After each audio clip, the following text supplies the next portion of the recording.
સ્કો સમિટમાં મોદી છવાયા. નમસ્કાર, સ્વાગત છે આપનું આરબી ન્યૂઝના ટોપ સમાચારમાં. હું અશ્વિન રાઠોડ. ચીનમાં સ્કો સમિટમાં મોદી છવાયા. જિનપિંગે અમેરિકીની દાદાગીરી ફગાવી, પુતિનને ભારતનો બચાવ કર્યો. ચીનમાં ભારતની વૈશ્વિક તાકાત જોઈ ચિંતામાં પાકિસ્તાન. પીએમ મોદી, જિનપિંગ અને પુતિનને એક સાથે જોઈને બળી ગયા શાહબાઝ. ગુજરાતમાં 3 સપ્ટેમ્બરથી ભારે વરસાદની હવામાન વિભાગની આગાહી, જાહેર કર્યું ઓરેન્જ એલર્ટ. દુનિયાના સૌથી શાંતિપ્રિય દેશની યાદીમાં ભારત 115માં ક્રમે, આઇસલેન્ડ ટોપ પર.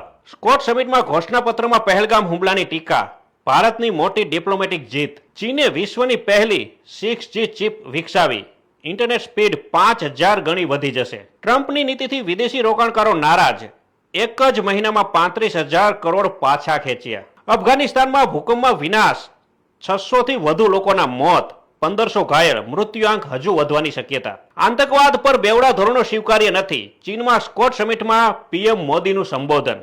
ગુજરાતમાં 112 નંબર ડાયલ કરવાથી મળશે પોલીસ, ફાયર, એમ્બ્યુલન્સની સુવિધાઓ, અમિત શાહે કર્યું લોકાર્પણ. તો આ તારના ટોપ 10 ન્યૂઝ અને હું હતો આપની સાથે અશ્વિન રાઠોડ. જય હિન્દ, જય ભારત.